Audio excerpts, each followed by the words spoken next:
Bonjour à tous, goedemorgen aan iedereen. Het is mijn plezier jullie te verwelkomen voor de laatste dag van de AI Week. Donc c'est un plaisir de vous accueillir aujourd'hui pour le dernier jour de la AI Week, Tech Convergence Week. Et aujourd'hui, on va parler des applications qui sont développées au sein des services publics. Dans la matinée, il y a plusieurs sessions en parallèle. Dus vandaag in de morgen zullen we over de toepassingen die ontwikkeld zijn in de publieke overheden met AI, met data. En in de namiddag zullen wij enkele keynote met internationale sprekers. Dus jullie kan zien ook op het programma wat gebeurt. Op 4 uur zullen wij de closing ceremonie hebben. Et dus jullie zijn ook welkom om een conclusion en synthesis van de week te hebben. Donc en fin de journée, cet après-midi, on aura plusieurs keynotes de speakers internationaux, dont Grégory Renard de la NASA, dont Mark Kuckelberg, professeur en Autriche, dont Roald Ziberath ou Axel Clermans, qui est un spécialiste international des questions de la conscience. Et à 4 heures, on aura la cérémonie de clôture. Donc, j'ai le plaisir d'accueillir pour cette première session intitulée Unleashing Government Data et les Data Challenge mes collègues Benny Goodblood et Godefroy Druckmann qui vont vous présenter cet ambitieux projet qui s'inscrit dans le cadre de la politique Smart Nation du secrétaire d'État fédéral Mathieu Michel. Dus ik heb het plezier, Benny en Godefroy, te verwelkomen, mijn collega. En ze zullen een super project voorstellen die in de strategie van de staatssecretaris Mathieu Michel, Smart Nation, is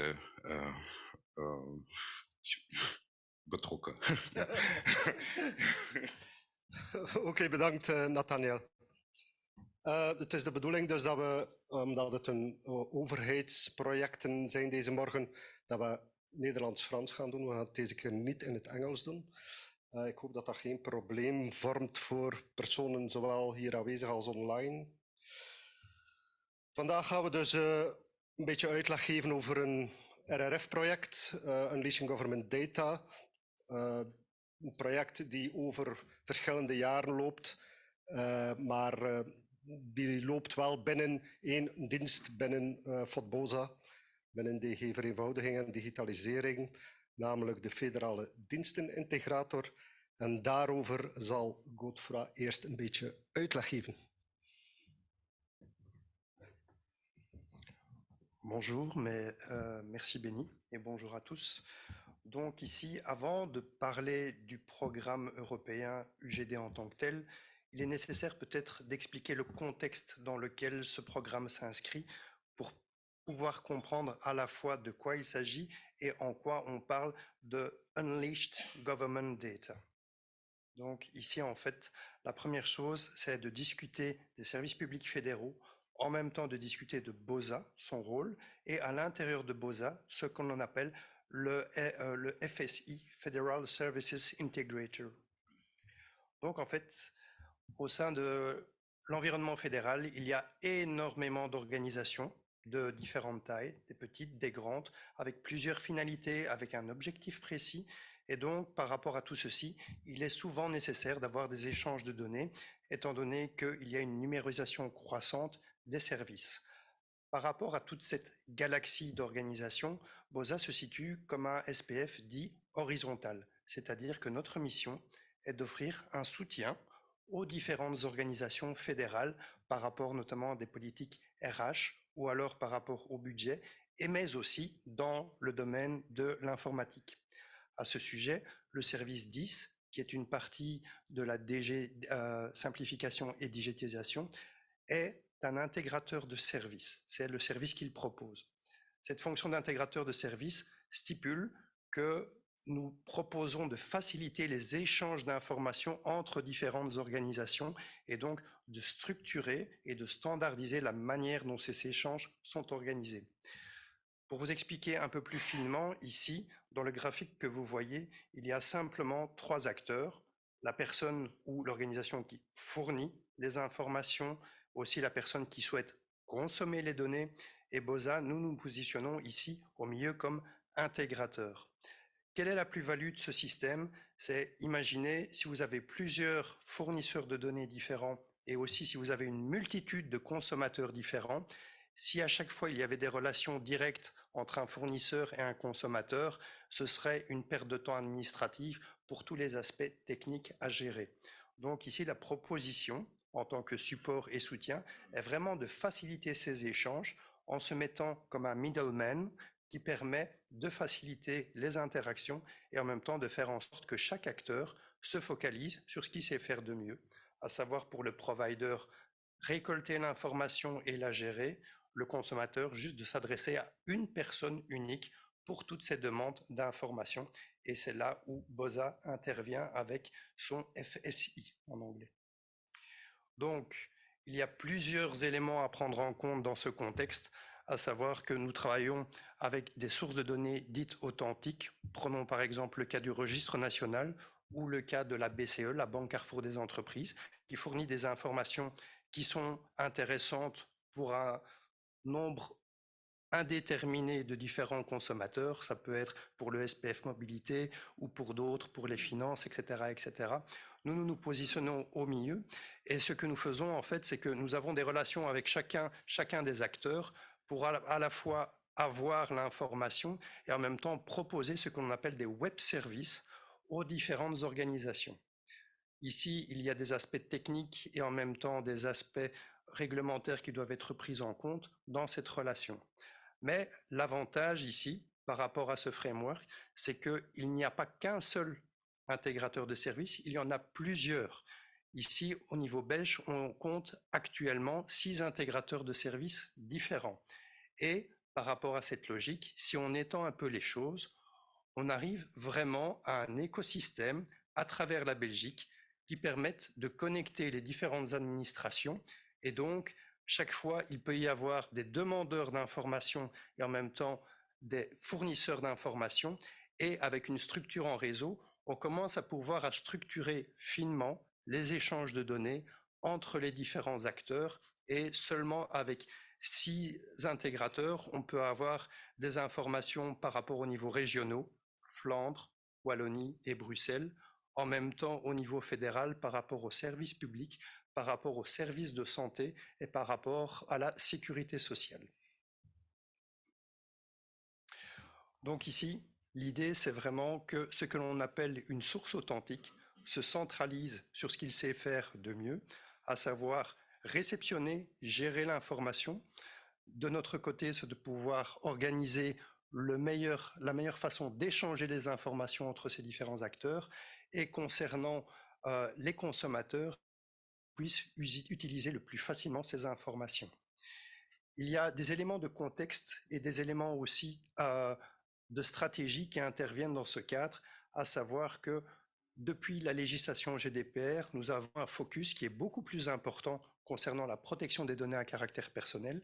Ici, ça intervient dans notre contexte par rapport au registre national, étant donné que là, nous devons être certains du côté privacy qui est mis en place. Ici aussi, nous devons augmenter les aspects de sécurité, faire en sorte aussi que les mécanismes de connexion, d'interopérabilité conviennent par rapport à la Belgique, mais aussi au contexte européen. Et tout ceci fait que, avec le programme tel que RRF, nous montons en puissance par rapport à ces différentes stratégies et par rapport aux différentes actions qui doivent être mises en place. C'est-à-dire que nous essayons d'augmenter le nombre d'échanges. Actuellement, nous sommes à peu près à 1 milliard de transactions qui s'est fait en 2022. Et ici, nous augmentons aussi la fiabilité des informations échangées entre les sources authentiques et les consommateurs en proposant des standards de communication pour chacune des parties. Et donc ici, avec le programme UGD qui vous sera présenté ici par la suite par Benny, on va clairement vous montrer les actions qui ont été mises en place pour adresser ces différents éléments d'importance pour des échanges pertinents d'informations entre les différents acteurs publics. Benny. Bedankt, Godefroy. Misschien toch eerst even wat uitleg rond RRF.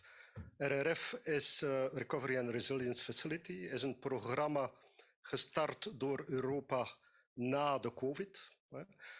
Met als bedoeling eigenlijk om een economisch, sociaal en de budgettaire impact van die pandemie, om die te gaan verhelpen, om die toch een stuk tegemoet te komen. Vorige crisissen hadden ook getoond, onder andere deze in 2008, maar ook nu de crisis opnieuw, de economische crisis met de grote inflatie, heeft ons getoond dat de lidstaten eigenlijk moeten ondersteund worden om dit het hoofd te bieden. Want anders gaan zij de dieper in. Dat hebben we gezien ook in andere landen die niet deel uitmaken van de Europese Unie.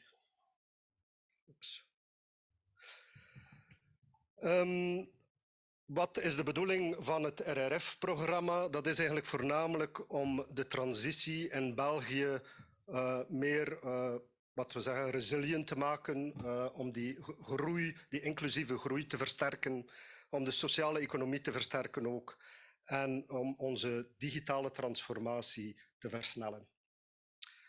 Het is gebouwd rond 6 assen. Die 6 assen zijn klimaat, digitale transformatie, mobiliteit, sociaal en samenleving, productiviteit en publieke financiën. Het Unleashing Government Data programma valt onder het tweede aks, namelijk digitale transformatie. Unleashing Government Data heeft eigenlijk 5 objectieven. En die 5 objectieven hebben we eigenlijk ook vertaald in verschillende tracks. Binnen die tracks gaan we dan eigenlijk verschillende projecten gaan lanceren die verschillende deliverables opleveren, zodanig dat we eigenlijk die digitale transformatie binnen die overheidsdata, of met behulp van die overheidsdata, gaan versnellen. Eerste objectief is Creating Data Insight. En we gaan eigenlijk via die track eigenlijk meer inzicht gaan krijgen over welke overheidsdata er eigenlijk allemaal bestaat. Welke authentieke bronnen bestaan er, welke zijn nog niet authentiek, welke zouden eventueel authentiek kunnen worden. En ook hoe kunnen we deze gaan visualiseren voor de burger, voor andere bedrijven of ook voor andere overheidsdiensten. Het tweede objectief is Improving Data Governance, waar we eigenlijk door de ondersteuning te bieden om nieuwe authentieke bronnen te gaan maken, gaan we dat eigenlijk gaan promoten, gaan we dat eigenlijk gaan opzetten of helpen opzetten via verschillende zaken, zoals een competentiecenter, een taskforce, nieuwsbrief enzovoort, om eigenlijk andere overheidsdiensten ook mee te helpen en eigenlijk vooruit te helpen om ook van hun bronnen authentieke bronnen te maken. Facilitating smooth access to data is ons derde objectief. En daar gaan we eigenlijk gaan proberen om ook die data zo gebruiksvriendelijk te gaan maken. Zodanig dat die altijd beter en gemakkelijker bruikbaar is voor andere diensten. Creating Smart Data Services is binnen dit verhaal de grootste track eigenlijk. En wat gaan we daar gaan doen? Is eigenlijk het hergebruik van overheidsdata gaan stimuleren via slimme diensten, via innovatieve technologieën enzovoort. Zodanig dat we dat eigenlijk ter dienste kunnen stellen, voornamelijk van de burger zelf. Ten slotte My Government Data. My Government Data bestaat eigenlijk uit 2 grote projecten. Dat gaat over My Data en Who Consults My Data. En dat gaat eigenlijk die data die wij hebben over de burger eigenlijk gaan visualiseren, maar ook welke transacties die daarop gebeuren enzovoort. Zodanig dat de burger eigenlijk die transparantie krijgt vanuit de overheid over de data waarover dat wij beschikken. Al deze tracks hebben dus meerdere projecten onder zich. En ik stel voor dat Godefroy misschien start met een aantal tracks voor te stellen aan jullie en ook hun projecten. Donc effectivement, pour faire suite à ce que Benny vous expliquait, par rapport au programme UGD, ici donc, le cadre dans lequel nous sommes, c'est vraiment l'intégration de services avec un provider, un intégrateur et des consommateurs. Et donc ici, nous nous sommes rendus compte que pour optimiser la gestion de ces services et en même temps pour en faire la publicité par rapport à d'autres consommateurs qui seraient éventuellement intéressés par cette thématique, on s'est rendu compte que nous devions mettre en place certaines actions pour enregistrer les informations et aussi les expliquer aux différentes personnes qui pourraient être intéressées. À savoir, ici, on parle de la notion de source authentique. Les gens connaissent peut-être le registre national, mais dire qu'est-ce qu'il y a dedans, on ne sait pas forcément. Idem pour la Banque Carrefour des entreprises. Les gens se disent, oui, j'ai déjà entendu ce mot, mais qu'y a-t-il dans les données de la Banque Carrefour des entreprises, voire même qui est responsable de cette fameuse Banque Carrefour des entreprises. Donc, vraiment ici, la notion, c'était Create Data Insight, donc créer vraiment de l'information par rapport aux données. Et vraiment, l'objectif de ce track n'est pas de gérer de l'information, mais de gérer des métadonnées à propos de ces informations et par rapport au framework que je vous expliquais, provider, intégrateur, consommateur. Donc ici, vraiment, nous avons cherché à travailler sur ce petit modèle qui permet en fait à la fois d'avoir des métadonnées sur les différents axes qui nous concernent. Par rapport à ceci, donc je vous expliquais la notion de source authentique. Une source authentique, à un moment donné, il y a une personne ou une organisation qui est responsable de cette source. Cette source contient un ensemble de données et ces données sont mises à disposition via différentes plateformes à différents consommateurs. L'idée, c'est donc d'avoir un descriptif de cette source, en même temps d'écrire les web services qui sont proposés, en même temps dire quels sont les acteurs impliqués. Donc, un consommateur, on peut savoir quelles sont les différentes sources authentiques auxquelles il s'adresse, via quel service. D'un autre côté, pour une source authentique, on peut savoir à combien d'acteurs et il s'adresse et via aussi quelle plateforme, étant donné que si on revient au graphique d'origine, on vous a mentionné qu'il y avait 6 intégrateurs différents. Donc l'idée, c'est de vraiment avoir une traçabilité des processus de gestion de l'information pour avoir une idée du flux concernant tout ceci. Dans un des graphiques aussi, ce que je vous ai montré, c'était les différents documents. On ne serait pas une administration si on n'avait pas des législations. Et donc, par rapport à tout ce flux de travail, il y a évidemment tout plein de notions à maîtriser, à savoir les contrats, les autorisations, les protocoles. C'est-à-dire qu'entre une organisation qui consomme des données et une organisation qui fournit, on ne peut pas faire ça en un claquement de doigts. Il y a des autorisations qui doivent être délivrées entre le fournisseur et le consommateur, et entre nous, l'intégrateur et les consommateurs, mais aussi les producteurs. Il y a des protocoles qui doivent être signés pour spécifier le scope de nos missions. Un contrat, comme vous le savez, ou une autorisation, ce n'est pas forcément indéfini dans le temps. Il y a des délais par rapport à la validité de ce contrat. Et donc, nous essayons de mettre en lien ces notions légales par rapport au processus tout en entier. Comme ça, nous pouvons monitorer à quel moment un contrat commence entre deux parties, par rapport à quel sujet. Et donc, aussi, et c'est là où on commence à voir l'aspect algorithmique, c'est de pouvoir proposer des solutions pour déterminer à l'avance quels sont les délais qui vont bientôt venir dans une période de conclusion pour pouvoir anticiper les réactions à mettre en place par rapport à un contrat qui viendrait à terme. C'est ce genre de choses qui est développé via ce modèle ici. Et donc aussi, c'est d'avoir des informations concernant les différents rôles possédés par les organisations et les contacts, étant donné que derrière chaque organisation, il y a des personnes qui travaillent sur ces différents projets. L'idée, c'est de pouvoir en temps réel adapter ces informations pour savoir quels sont les meilleurs interlocuteurs à qui nous devons nous adresser par rapport à la gestion de sources authentiques. Donc ici, une fois que nous avons rassemblé toutes ces informations, nous ne les mettons pas dans des silos, nous les mettons en relation les unes par rapport aux autres. Nous utilisons des technologies qui s'appellent GraphDB, c'est-à-dire que nous faisons des graphes par rapport à tout ceci pour avoir toutes les liaisons entre les différents points. Et grâce à ceci nous permet d'analyser plus finement les informations en demandant par exemple les plus courts chemins entre un point d'entrée et un point de sortie. Et tout ceci participe à la fois à l'intelligence artificielle, étant donné que nous pouvons raffiner des algorithmes pour trouver plus facilement les informations, et en même temps, nous pouvons proposer publier des informations concernant ces différents éléments. C'est-à-dire que nous avons un souci de transparence par rapport à la gestion de nos processus et par rapport aux acteurs qui sont impliqués, ce qui est un des rôles des organisations publiques. Donc, où en sommes-nous? La première chose que nous avons fait, c'est de développer une application par rapport au GDPR.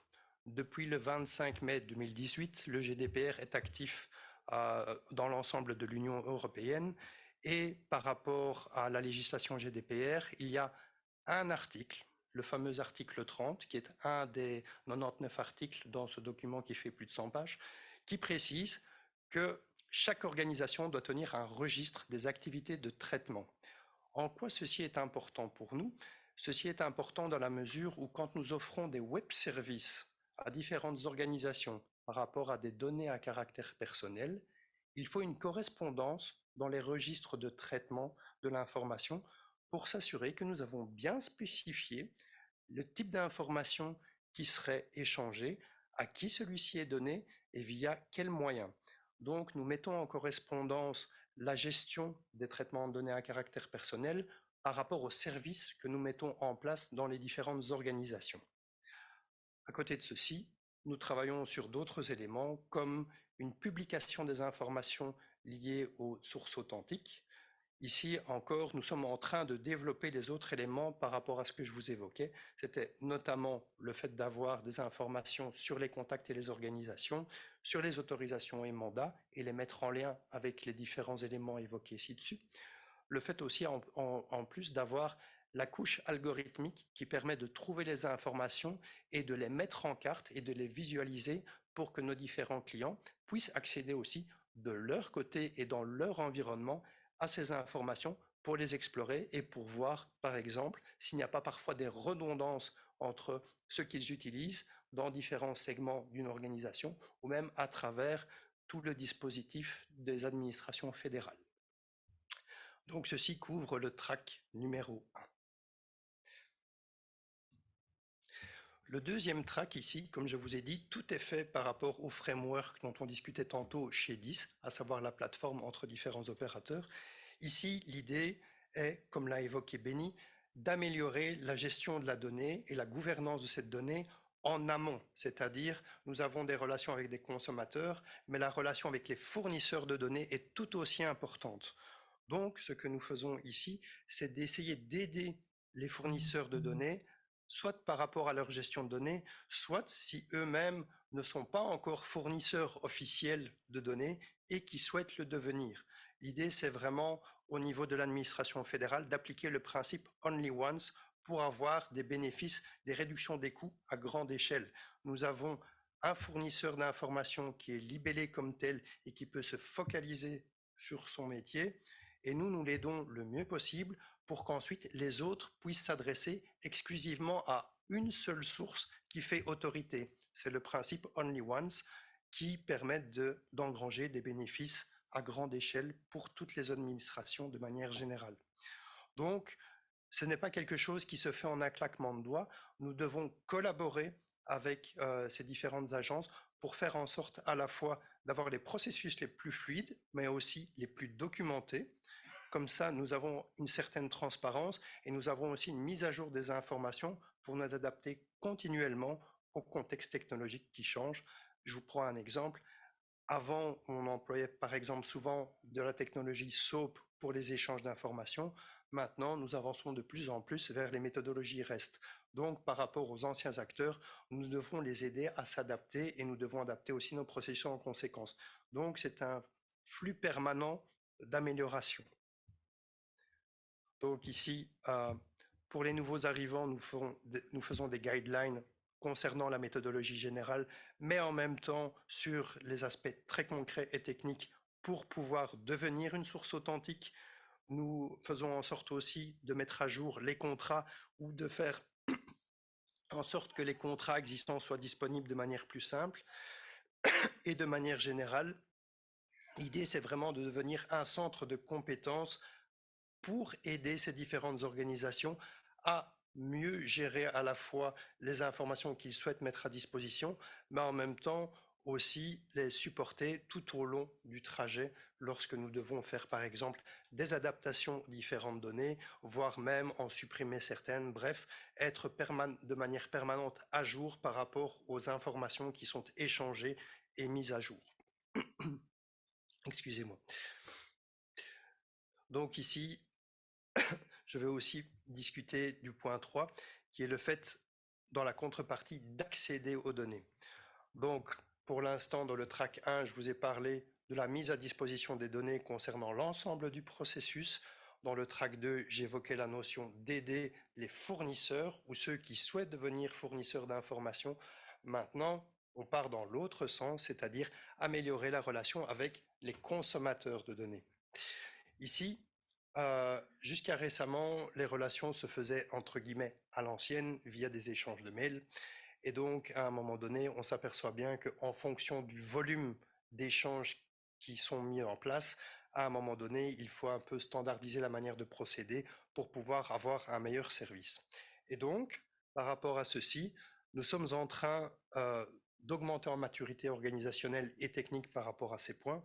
Et l'idée est de créer un portail par rapport aux consommateurs pour que eux puissent nous adresser leurs demandes et nous, grâce à ce portail, nous pouvons vraiment mieux assurer le suivi des demandes et en même temps pouvoir faire des opérations d'analyse pour voir quels sont les points qui sont redondants pour pouvoir adresser de manière plus spécifique les demandes par rapport aux consommateurs ou futurs consommateurs et aussi de l'autre côté pouvoir entre guillemets tailorer les réponses à apporter en fonction du type d'utilisateur, étant donné que nous avons toute une série de web services différents et en fonction des web services, nous avons des utilisateurs aussi spécifiques. Donc, nous avons déjà pas mal avancé par rapport à ce portail. Ici, nous travaillons activement sur les phases de reporting par rapport à ce portail, dans le sens où nous cherchons à avoir des statistiques concernant les personnes qui ont accédé à ce service, les demandes qu'ils nous ont fournies, le type de réponse et aussi les délais de réponse que nous avons apportés. Ensuite viendra l'aspect de gestion des contacts et en même temps la gestion des contrats directement au sein de l'application avec les métadonnées qui viendront dans le registre. Et donc nous avons une vision holistique des différentes parties qui composent les 4 tracks. L'idée est que chacun se renforce mutuellement. Avec aussi, je ne l'oublie pas, l'aspect de newsletter concernant les open data qui ont lieu suite aux échanges d'informations entre les différentes parties de ce cadre général. Par rapport à ceci, vous verrez aussi, dans un environnement plus ou moins proche, la publication d'une nouvelle version du portail d'Open Data. C'est-à-dire que jusqu'à présent, je vous ai parlé de transactions, mais il y a aussi la mise à disposition de sets de données qui se fait via BOSA. Donc, vous pouvez déjà aller sur datagov.be ou aussi le portal. Sur ce portail, vous avez de l'information sur les sets qui sont mis à disposition de manière gratuite par les organisations fédérales à travers BOSA, mais dans le courant de cette année-ci, nous publierons un nouveau website qui sera censé faciliter l'expérience utilisateur pour pouvoir justement réutiliser ces données avec plus d'informations concernant le contenu de ces différents excusez-moi, de ces différentes open data. Et donc, nous avons amélioré à la fois la qualité du website et les métadonnées relatives à ces différents sets de données disponibles. Et maintenant, je passe la parole à Benny pour qu'il puisse vous expliquer en détail ce qui est fait par rapport aux Smart Data Services, c'est-à-dire créer de l'intelligence, des services intelligents par rapport au framework que nous avons vu jusqu'ici. Creating Smart Data Services is de grootste track binnen het UGD-programma en gaat eigenlijk over het hergebruik van overheidsdata door eigenlijk het faciliteren van slimme diensten. Hoe gaan we dat gaan doen? We gaan dat doen via data normalisatie, data merging en het gebruik van slimme technologieën zoals artificiële intelligentie, Solid, maar ook nog OCR en andere. We willen dus komen dat eigenlijk de correcte data ook bij de correcte gebruiker terechtkomt. En dat gaan we via een review, een kwaliteitsreview van die data ook gaan bewerkstelligen. De track loopt tot 30/6/2026 en hier gaan eigenlijk enorm veel projecten worden opgestart.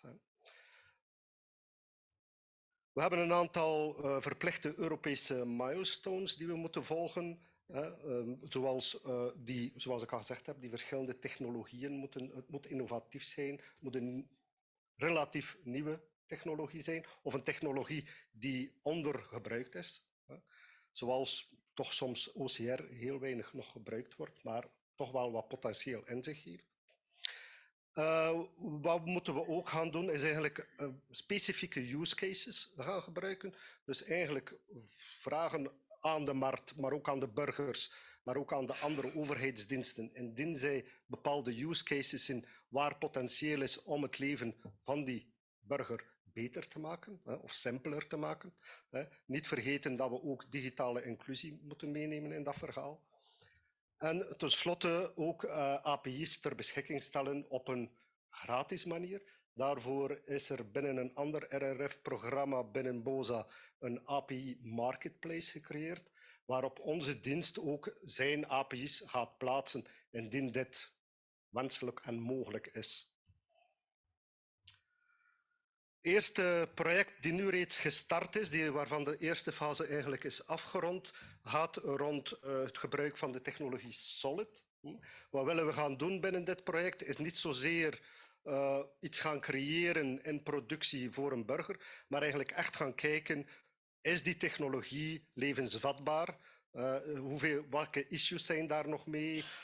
Zijn daar problemen die we nu op dit ogenblik nog niet kennen? Vlaanderen is daar enorm al mee bezig en stimuleert dat heel erg. Wij op federaal vlak zijn daar iets minder meer afwachtend op, om te zien hoe dit evolueert. Kort misschien, wat is Solid? Voor mensen die dit niet weten, Solid is een technologie die eigenlijk bedacht werd door Tim Berners-Lee aan de Massachusetts Institute of Technology. Tim die ook de WWW heeft uitgevonden. En het gaat eigenlijk over een specificatie die toelaat om mensen, personen, hun eigen data te gaan plaatsen in datakluizen. In wat wij noemen pods, maar datavaults. Het zijn een soort van persoonlijke webservers voor data. Wanneer die data in die kluis is geplaatst, kan die gebruiker ook gaan bepalen wie hij daar toegang toe heeft. Hij kan toegang geven, maar hij kan die toegang ook revoken. Dat is de bedoeling, de hele bedoeling, ook in het kader van de grote spelers in de wereld als Facebook, Google, noem maar op, die eigenlijk spelen met onze data zonder dat we eigenlijk weten wat ze ermee doen. Nu, het project zelf, wat we daar gaan doen, zoals ik gezegd heb, is eigenlijk die technologie gaan uittesten. En daarvoor gaan we eigenlijk 2 use cases gaan realiseren. Nogmaals, use cases die niet in productie komen, die puur intern bij BOSA gaan getest worden. Het zijn ook een beetje use cases die misschien een beetje uit de lucht gegrepen zijn, maar waarvan wij wel denken dat die potentieel hebben om ons te bewijzen indien die technologie al dan niet werkt. De eerste use case gaat rond het verkoop van een wagen. Iedereen zal misschien wel eens zijn wagen verkocht hebben aan een particulier of aan een andere organisatie. Wij zouden eigenlijk willen binnen met fictieve data eigenlijk de carpas, het inschrijvingsbewijs, maar ook de gegevens rond die auto, de kleur, noem maar op, in een pot willen plaatsen. En dan eigenlijk in samenwerking met zogezegd een koper, dat kan een firma zijn, kan ook een privépersoon zijn, om die dan eigenlijk toegang te geven tot die data. Al dan niet met termijnen opgeplaatst waartoe die koper dan toegang heeft. Op die manier gaan we ook kunnen zien, werkt dat wel? Gaat het, die revoking, hoe moeten we dat gaan doen? Moeten we daar certificaten op plaatsen op die data? Hoe kunnen we dat eigenlijk bewerkstelligen dat dat werkt? Een andere use case is eigenlijk rond talenkennis. we willen eigenlijk van een bepaalde gebruiker aan de hand van verschillende bronnen gaan zien wat beweert hij van talen dat hij kent, maar welke certificaten, diploma's heeft hij ook rond talen en die ook in een bepaalde pot gaan plaatsen, een persoonlijke pot gaan plaatsen. Maar ook bijvoorbeeld informatie van LinkedIn. Als je daar gezegd heeft, ik kan heel goed Frans, dat dat ook in die pot komt. En dat dan ook gaan zien als bijvoorbeeld een organisatie als Celor daar toegang kan krijgen. Om te zien, die persoon, heeft hij wel die data? Waar beweert hij dat hij talen kent? Hij zegt bijvoorbeeld, ik ken heel goed Frans op zijn LinkedIn, maar hij heeft bijvoorbeeld maar een basiscertificaat Frans. Om die discrepantie ook te gaan ontdekken. Dat is een project dat nu lopend is. Fase 1 hebben we gedaan. Dat hebben we gedaan met workshops. We hebben een aantal workshops samen met de firma Consolidate. En die workshops zijn nu afgelopen. En we hebben nu eigenlijk het eindverslag gekregen, die we nu gaan evalueren om dan eigenlijk die use cases in een tweede fase een soort theoretische POC te gaan maken. Het tweede project binnen Creating Smart Data Services is ook een proof of concept in eerste instantie, maar dit zouden we wel graag in productie gaan brengen. En het gaat rond Predictive Incident Management op ons Federal Service Bus platform, om te gaan zien via AIOps, AIOps zeggen sommigen, ik zeg meestal AIOps, maar goed, dus eigenlijk artificiële intelligentie gaan gebruiken op onze logfiles, op onze platform. Platform die op dit ogenblik, schatten zelfs in 2023, naar 1,5 miljard transacties gaan. Dus een massa aan gegevens, aan berichten die door dit platform gaan. Niet meer handelbaar door een mens of door meerdere mensen. Dus wij hebben daar een hulpmiddel nodig, AI, om te gaan bekijken welke problemen kunnen er zich stellen op het platform, nu en in de toekomst. Wat gebeurt nogal dikwijls is dat de gebruiker zelf een bepaalde actie triggert op ons platform, waardoor het platform eigenlijk satureert. Of toch voor een aantal procent. Die acties willen we eigenlijk op voorhand gaan ontdekken, gaan bekijken. Kunnen we dit op voorhand al zien? Gaat er daar een probleem zich voordoen? Een tweede aspect binnen dat project is eigenlijk een dashboard dat we gaan creëren voor de klanten. Zodat die klant ook kan zien, oké, op een bepaald moment zal er zich een probleem voordoen, maar we zijn daarvan op de hoogte, dat zal opgelost worden. Derde aspect dat we willen bewerkstelligen, als we daarin gaan lukken, dat is iets anders, is eigenlijk ook de automatische oplossing van het probleem. Zodat eigenlijk via AI bepaalde zaken getriggerd wordt, waardoor het probleem, alvorens het zich stelt, eigenlijk al opgelost wordt. Dat gebeurt nu al in bepaalde infrastructuur, IT-infrastructuur, bijvoorbeeld een diskdrive die volloopt, dat kan al automatisch. Daarvoor heb je eigenlijk geen artificiële intelligentie nodig. Maar het gaat ons meer om andere problemen die we misschien ook vandaag nu niet kennen. Dat zijn eigenlijk twee projecten die nu reeds lopen. Vorige zomer heb ik samen met Nido, het innovatielab hier van BOZA, een challenge gelanceerd. Eigenlijk een soort van request for information naar de privémarkt om te zien, we hebben dat heel open gezet of gesteld, zijn er use cases, zijn er problemen waaraan de privémarkt denkt die de overheid op zich kan nemen om op te lossen voor de burger, maar met als voorwaarde, het moet over overheidsdata gaan en het moet over een innovatieve technologie gaan. Dus een request for information. We hebben daar 27 voorstellen gekregen in de loop van september, waar dat we daarna eigenlijk intern binnen de federale dienstenintegrator gaan bekijken, zijn die wel representatief voor Unleashing Government Data? Valt dat wel onder dit programma? Is dat innovatief? Is dat met overheidsdata enzovoort? Die hebben we dan teruggebracht tot 8. En dan heb ik eigenlijk allemaal stakeholders waarvan dat ik dacht, die zouden kunnen geïmpacteerd worden door dit voorstel, als we dit zouden uitvoeren. Ook een zeer positieve respons gehad. Maar we hebben wel gezien dat er uiteindelijk maar interesse was voor 6. Dus Met die 6 hebben we dan pitches gelanceerd. Pitches samen met het bedrijf, de stakeholders, BOSA en NIDO, om eigenlijk het voorstel beter uit te leggen, zodat de stakeholders ook hun vragen konden stellen. Zien, wat is dit een interessant voorstel? Wij hebben nog vragen daarover, kunnen jullie dat een antwoord op bieden? Nu, die pitches zijn gebeurd en we zijn eigenlijk nu in een fase terechtgekomen van evaluatie van die pitches. Dat doen we ook met de stakeholders. Daarvoor is een evaluatieformulier gemaakt geweest. En die antwoorden hebben we nu verzameld. En gaan we nu eigenlijk intern gaan bekijken en ook met die stakeholders, gaan we dit nu effectief in de markt gaan zetten.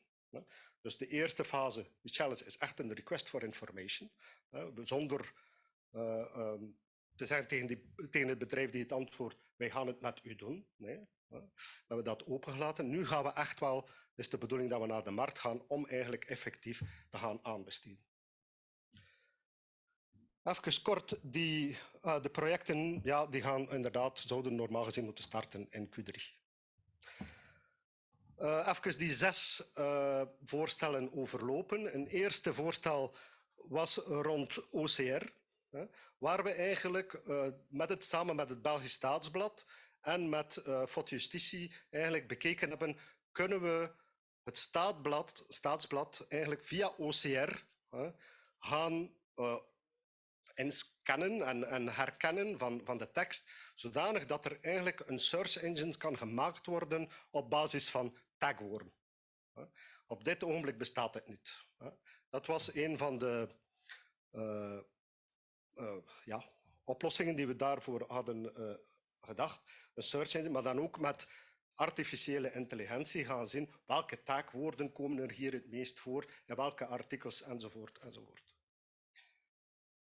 Het tweede voorstel was rond het virtuele patient record. Dus iedereen heeft een patiëntendossier nu, met medische informatie, maar daar ontbreekt wel een stuk informatie die toch wel belangrijk is, zoals bijvoorbeeld verslagen van psychologen, verslagen van kinesisten. Dat staat niet in uw patiëntendossier. Maar die informatie kan wel belangrijk zijn als jij met een aandoening of een ziekte naar uw dokter gaat, dat die dokter daar inzage van krijgt, of daarvan op de hoogte is. En dat is eigenlijk de bedoeling om via ook die SOLID-technologie, die persoonlijke datakluizen, de mogelijkheid te bieden aan die psychologen, aan die kinesisten enzovoort, om hun verslagen in die persoonlijke datakluis van die patiënt te plaatsen, zodat een dokter met toestemming van de persoon zelf inzage krijgt in die informatie. Dat is een project die meer dan waarschijnlijk ook zal doorgaan. Een derde gaat eigenlijk rond wetgeving, een beetje gelinkt ook aan het eerste van het Belgisch Staatsblad, maar niet volledig. Het gaat toch over iets anders. Wat we willen hier gaan doen, is eigenlijk nieuwe wetgeving gaan herkennen. In de zin van, ik ga best via een voorbeeld uit te leggen. U heeft zonnepanelen. En opeens verschijnt er nieuwe wetgeving rond die zonnepanelen. Dan zou het wel interessant zijn dat jij als burger, is het dan via je e-box, een bericht krijgt, een notificatie krijgt. Ja, u heeft zonnepanelen. Oké, er is nieuwe wetgeving voor u ter beschikking rond die zonnepanelen. Het kan ook over andere zaken gaan, maar dat is hier eigenlijk de bedoeling, om eigenlijk via artificiële intelligentie die wetgeving te gaan herkennen en vinden, zodanig dat die ook kan omgezet worden in berichten, automatische berichtgeving naar de burger toe. Een vierde voorstel, of een vierde mogelijk project, is eigenlijk gaat over request for documents. Nu, dat is een project die eigenlijk, dat we niet zeker van zijn als dit haalbaar is. Dus waarover gaat het? Heel veel moet je nog altijd een document tonen op papier, via geprint, om eigenlijk bepaalde zaken te bewijzen of een aanvraag te doen. Bijvoorbeeld een diploma of een ander certificaat. En Die aanvragen kunnen nu wel online gedaan worden, maar meestal moet je die nog gaan printen en moet je nog dat gaan voorleggen. En daarom, dit project zou gaan om uiteindelijk dat een automatisch proces te maken, zodanig dat het op een automatische manier en elektronisch kan worden. Nu, er zijn al projecten daar rond gaande. Ik denk maar aan het burgerprofiel, maar ook de digitale identity wallet die eraan komt vanuit BOZA. Dus ik denk dat dat iets is dat minder kans op slagen heeft. Een vijfde voorstel gaat rond eigenlijk metrics. Dus over wat gaat dat? Eigenlijk geografische, administratieve en economische data willen we eigenlijk gaan gebruiken om metrics uit te halen. Om te gaan bepalen wat is de evolutie bijvoorbeeld van een bepaalde economische sector. Het is een project die al in Frankrijk succesvol is. En wat is de bedoeling van die informatie, van die metrieken, is om dan eigenlijk aan de overheid of aan de politiek eigenlijk informatie te geven over waar kunnen er problemen ontstaan geografisch, of waar is er bijvoorbeeld een voorbeeld in Frankrijk, bij Parijs, is er heel veel industrie in een bepaalde regio. Daarnaast is er helemaal niets, maar is er daar één bedrijf die zich daar gevestigd heeft. Aan de hand van die informatie die we krijgen vanuit verschillende databronnen, gaan we gaan zien dat die eigenlijk daar geplaatst is, enkel en alleen omdat daar heel veel migranten wonen. En dat was eigenlijk een bedrijf die zich specifiek richtte op migranten. En daarnaast was er niets van. Dus was de bedoeling, wat kon de politiek zien, wat moeten we daarmee doen? Hoe kunnen we daarmee verder? En dat is de bedoeling ook van dit project. Een specifieke use case is er nog niet, maar om dit toch te gaan doen, om eigenlijk echt beslissingen, ondersteuning voor beslissingen te gaan voorzien. Ten slotte, een project dat we waarschijnlijk gaan doen met de federale politie, is, bij de politie zijn ze bezig met de ontwikkeling van iPolice. Maar dit gaat nog waarschijnlijk vele jaren duren. Hè. Ik weet dat Sopra daar onder andere mee bezig is. Maar goed, zij willen daar toch nu al quick wins gaan halen, die ze eventueel later kunnen inbouwen in iPolice. Waar gaat dit project over? Dat gaat over gestolen en gevonden voorwerpen.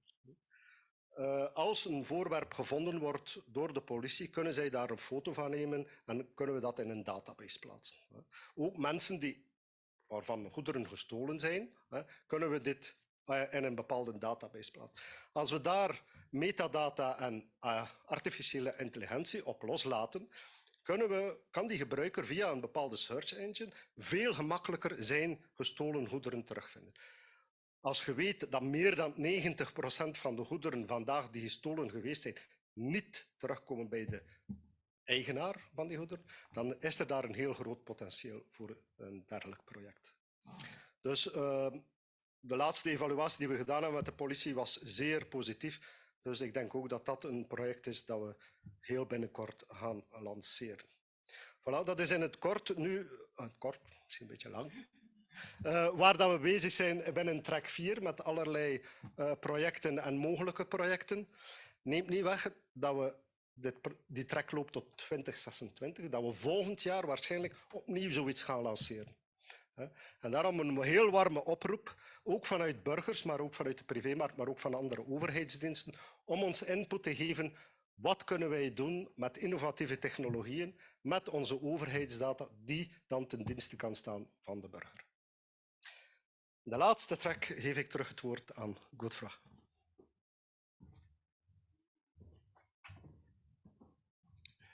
J'espère que vous êtes toujours avec nous. Donc effectivement, ici, peut-être pour un peu resituer l'ensemble des choses qui ont été évoquées, c'est que nous sommes partis d'un service qui est proposé par une administration fédérale qui met en relation des fournisseurs, une plateforme d'échange et en même temps des consommateurs. Sur cette base-là, en fait, ici, dans les différents tracks qui ont été évoqués jusqu'à présent, on a parlé de l'amélioration de la relation avec le fournisseur, l'amélioration de la relation avec le consommateur, en même temps une mise à niveau et une maturation des services proposés par la plateforme d'intégration.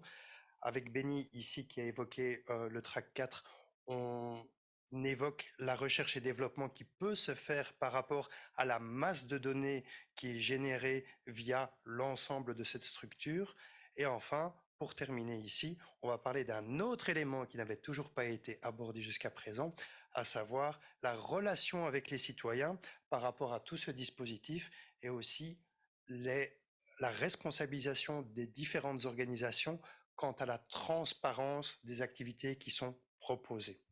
Je vais m'expliquer tout de suite.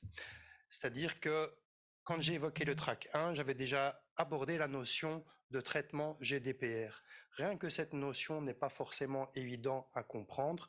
Le GDPR parle des traitements de données à caractère personnel. Il y a deux mots dans cette phrase, c'est l'aspect de traitement par rapport à des données et des données à caractère personnel. Quand on veut exercer le principe de responsabilisation, qui en anglais se traduit de meilleure façon par accountability, et en même temps le fait de vouloir être transparent par rapport à ce que nous faisons concernant les données des citoyens, ici en fait on doit d'abord bien spécifier ce que l'on fait avec les données, mais ce n'est pas tout. Dans le cadre d'un intégrateur de services comme le nôtre, ce que nous avons, c'est que nous avons des traitements, mais nous avons aussi des transactions par rapport à des données. Nous avons aussi également le fait d'avoir les données en tant que telles. Et donc, ici, notre volonté, c'est vraiment de maximaliser la transparence par rapport à ces différents éléments, à savoir traitement de données, données en tant que telles, transactions qui sont effectuées, ce qui permet de se dire, ah, quelles sont les données concernées qui me concernent, qui vous concernent, puisque ce sont vos données, en même temps, par qui elles sont utilisées, à quel moment et pourquoi. Donc, ici vraiment, comme c'est indiqué dans le slide, l'idée est vraiment de renforcer la confiance que le citoyen peut avoir dans ses administrations publiques via le fait d'être transparent par rapport à ce que nous faisons concernant ces données. C'est quelque chose qui prend du temps parce que nous devons aussi être en relation avec beaucoup d'acteurs pour favoriser ce genre de choses. Mais actuellement, en fait, nous arrivons à la mise au point de la plateforme concernant les transactions de données. Donc, dans les tracks précédents, on s'est adressé au GDPR et vous pouvez déjà aller sur le site gdpr.belgium.be pour voir tous les traitements qui sont effectués par les organisations fédérales quant aux données des citoyens. Ici, avec un nouveau site qui va bientôt sortir, les sources authentiques, vous pourrez voir l'ensemble des données contenues dans ces différentes sources de données, en ce compris des données à caractère personnel. Ici, avec la plateforme qui consulte mes données, ici, chaque citoyen pourra se connecter dans un espace personnel et privé pour pouvoir examiner les transactions qui les concernent entre deux organisations et de savoir pourquoi ceci est fait. Donc, ici, ce sera délivré dans le mois qui vient. Ici aussi, on pourra offrir cette même possibilité pour les Data Protection Officers. Ça veut dire que, à la demande d'un citoyen, une personne qui est légalement empowered, je ne sais pas comment dire, qui est légitimée pour pouvoir faire des recherches concernant les données à caractère personnel des citoyens, pourra aussi effectuer cette transaction à vos demandes, le cas échéant. Ensuite viendra le cherry on the cake, c'est-à-dire que nous travaillons actuellement avec les différents opérateurs de services publics pour pouvoir aussi donner, en plus des transactions, un accès, une vue concernant vos données, c'est-à-dire au lieu de se dire une métadonnée concernant le registre national qui serait par exemple nom et prénom, j'irai voir pour le registre national nom Druckmann Godefroy avec l'adresse et toutes les informations qui sont incluses dans le registre national. Je pourrais le voir. Vous pouvez déjà le faire si vous allez sur le site du SPF intérieur en allant voir sur mon dossier. Mais l'idée maintenant, c'est d'intégrer les informations des différents opérateurs. C'est-à-dire que nous faisons ceci par rapport au registre national. En tous les cas, nous essayons de le faire. Nous le ferons aussi par rapport à la Banque Carrefour des entreprises. Si vous avez des informations concernant une société que vous avez créée, vous pourrez retrouver vos informations. Idem par rapport au SPF Mobilité, où vous trouverez aussi des informations par rapport à votre véhicule, par rapport aussi à l'immatriculation. Et l'idée, c'est de pouvoir agréer l'ensemble des informations dans un endroit sécurisé où vous pourrez accéder à tout ceci et à ce moment-là, examiner qui a ces informations et aussi dans quel but. Et donc, nous espérons, via cette méthode, augmenter la confiance des citoyens. Peut-être que ceci générera plus de questions de la part des citoyens, mais je dirais d'une certaine façon, tant mieux. C'est le principe de redevabilité des organisations par rapport aux citoyens. Je vous remercie.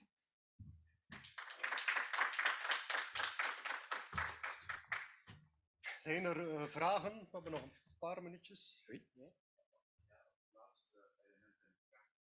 Ja.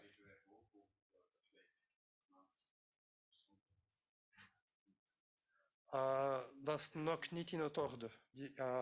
We zijn bezig. Fur à mesure gaan er eigenlijk meerdere bronnen gaan toegevoegd worden, maar dat hangt ook af van de bron zelf. Toeleverancier. Ja.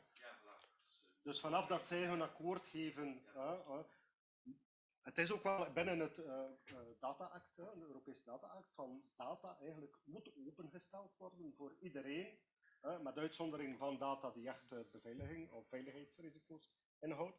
Dus wij pushen en wij gaan ook op politiek niveau dat gaan pushen om zoveel mogelijk die andere instanties warm te maken om die data ook te testen.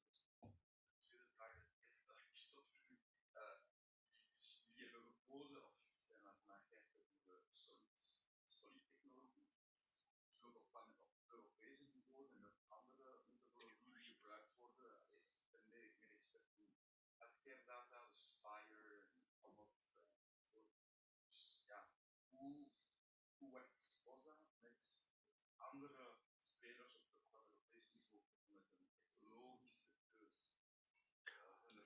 Zijn er coördinatie? Ja, binnen verschillende organisaties, AI voor Belgium enzovoort, AI voor blockchain enzovoort, zijn er natuurlijk wel contacten met die andere Europese landen. Wij zijn niet gebonden aan een of andere technologie. Wij kunnen, en zeker binnen dit RRF-programma, wij kunnen alle innovatieve technologieën, zoals ik gezegd heb, maar het hangt er natuurlijk ook af van de use case dat je krijgt en het voorstel van technologie. Wij staan open voor alle technologieën, maar op dit ogenblik is dit bijvoorbeeld Web 3.0 ook nog niet binnengekomen als een technologie die we zouden kunnen gebruiken binnen een bepaalde use case. Maar het kan wel.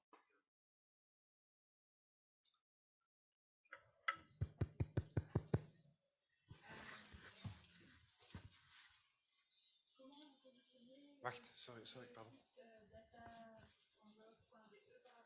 Mensen. Wacht. De beste persoon om dat te beantwoorden zit hier van voor. Ja.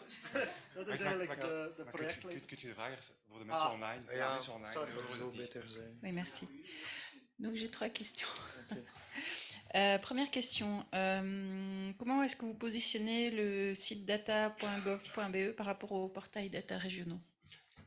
Donc ici, nous avons justement la personne responsable de ceci et je propose de lui passer le micro pour qu'il puisse répondre. Merci.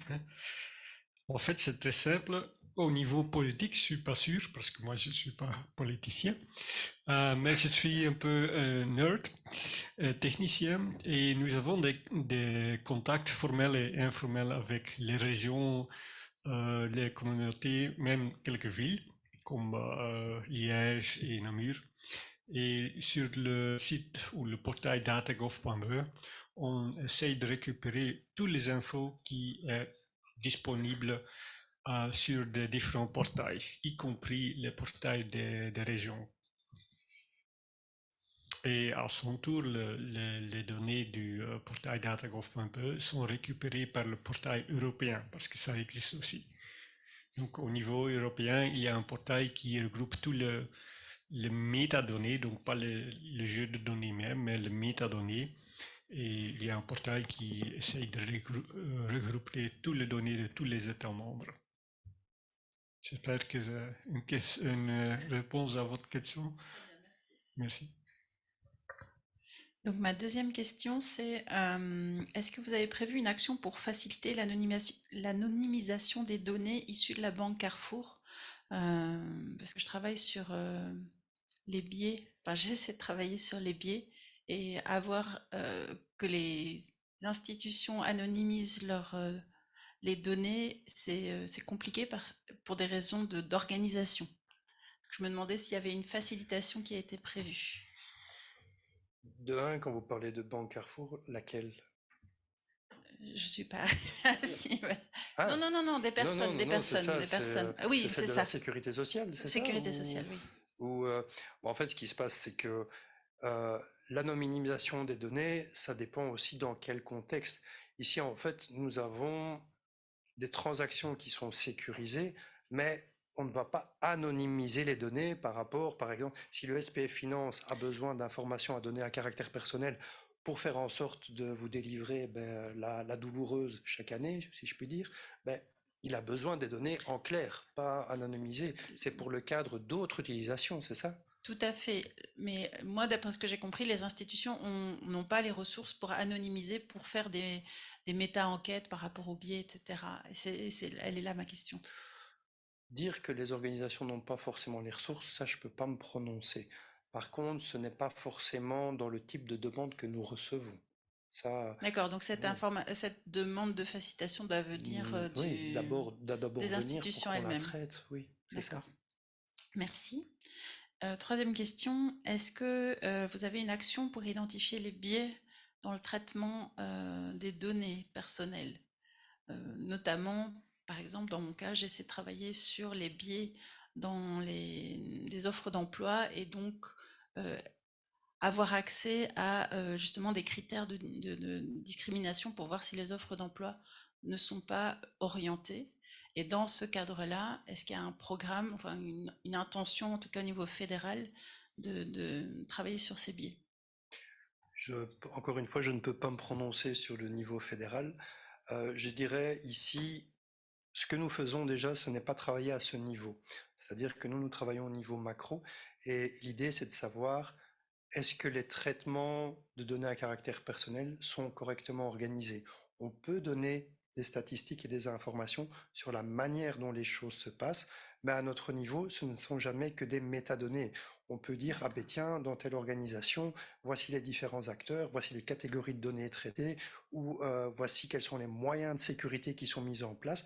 Ça, on peut éventuellement à la demande répondre, mais nous, notre scope ne va pas plus loin que ça. Si vous voulez aller plus loin, il faut vous adresser aux organisations qui gèrent ces données. Oui, mais ça ne veut pas dire, dans le cadre du track 4, s'il y a une demande d'une partie prenante de faire quelque chose pareil avec une technologie innovante, on pourra faire un proof of concept, on pourra faire un projet de ça. Ça, c'est bien possible. Mais à ce moment, on n'a pas la demande, quoi. Ok, merci. Anna? Ja, als cybersecurity expert natuurlijk ga ik vragen over cybersecurity. Welke opportuniteiten zijn in cybersecurity of welke aspecten van cybersecurity kijken jullie in de UGD-programma? Dat hangt er natuurlijk vanaf. Waar we in eerste instantie naar kijken is natuurlijk alles wat privacy aangaat. Hè. Sowieso in alle projecten die we doen we eerst proof of concepten met geanonimiseerde data enerzijds. En twee, rond security gaan we eigenlijk alle middelen die we hier hebben bij BOSA worden ingezet op alle projecten, op alle infrastructuur, om inderdaad de cybersecurity te verzekeren. Dat is eigenlijk... Is het misschien ook een vereiste dat de instituties ook secure zijn, een certificatie van security hebben, om de transfer van data te verzekeren? Is dat misschien in de toekomst ook een doelstelling? Ja, sowieso. Hè. Wat wij altijd meenemen in onze overheidsopdrachten, en zeker binnen dit kader, is een bepaald niveau van cybersecurity waaraan moet voldaan worden, bepaalde ISO-levels ook. Dus dat nemen wij altijd mee in onze overheidsopdrachten, dat sowieso. Dat is zeker. Dank je. Ja. Oké, bedankt allemaal voor jullie aanwezigheid, ook online. En tot de volgende.